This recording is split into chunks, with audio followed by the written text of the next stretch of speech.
Ladies and gentlemen, it is the Punisher here on a Friday. It is very good to see you once again.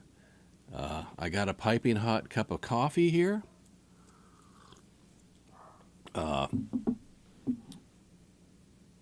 Once again, I have to say, it has been a pleasure introducing folks to the Fun Facebook page. I'll think of a more catchy term than that, but I'm just trying to say that it's fun. It gets our mind off some of the politics where we can come over here and get all that, and we can go over there and have a little fun.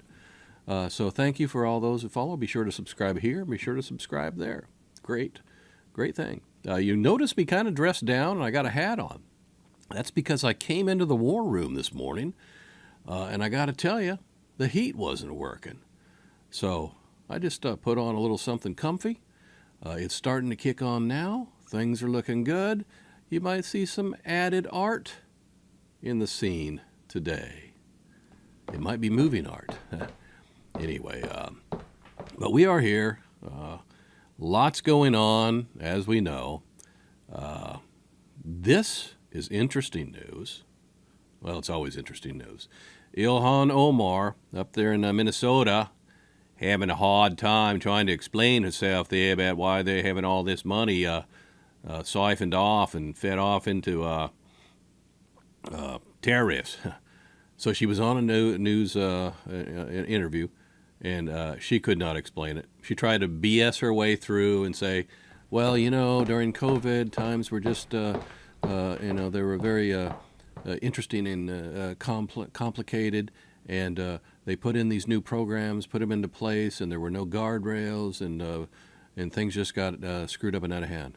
A baloney, complete BS. It's crazy up there. It's crazy up there. It's also crazy with the Waltz thing and that ongoing investigation of $1 billion. This guy, what a disaster of a vice presidential choice he was to begin with. They should have gotten the Shapiro guy out of Pennsylvania.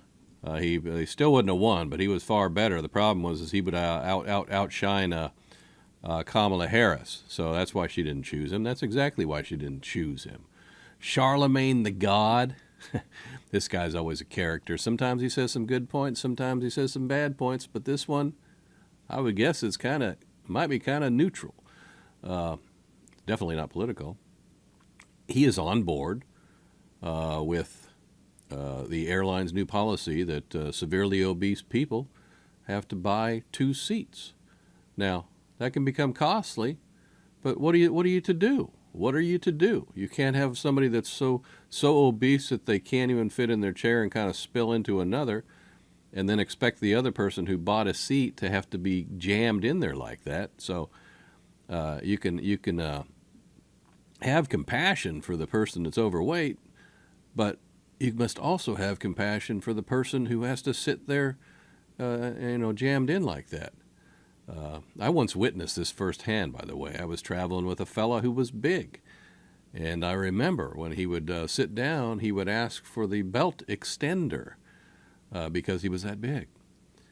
And long story short, I saw him sitting down, and I saw a person just completely squished in there, and I felt bad for them. So I guess I have to say that I'm on board with this too. I'm on board with this.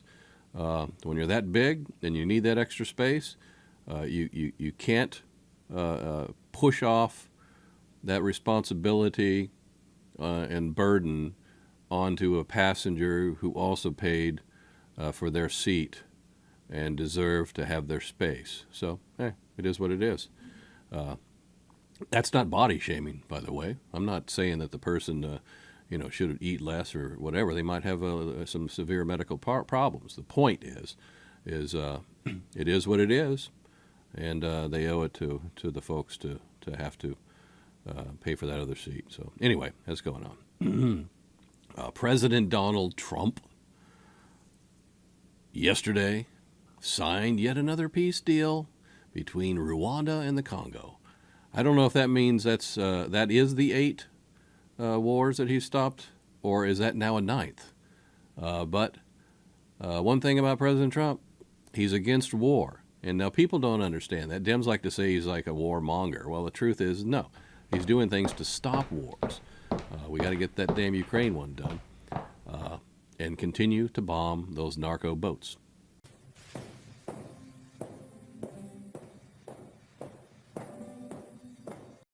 We're going to do it? Yeah. So, yeah. This young kid, well, not too young, about 37, the son of a well-known Southern California radiologist. I think both his father and the stepmother were both radiologists, I believe. He goes to the house, the garage door's open, and he mows them both down. Then he takes off in his car, torches it on fire before shooting himself. How can something like this happen, ladies and gentlemen? What sort of beef could he have had with them that was so much so that they deserved to die, and he was willing to kill himself too? I'll never understand that kind of thing. Usually you hear about that in a murder-suicide with a spouse, a domestic dispute, but at least there's a different kind of relationship there. But the parents, I don't get it. Did he not like the stepmother? Did he think the father made a bad choice? I don't know, but that's crazy. And now guess what? They're all freaking dead. They're all dead. And this, after 5 years, ladies and gentlemen, the FBI, after a 5-year investigation, has nabbed a guy who planted some pipe bombs near the Republican National Convention headquarters and actually RNC and DNC headquarters. They had him on video dropping off these pipe bombs. It must have taken a long time to track down his identity.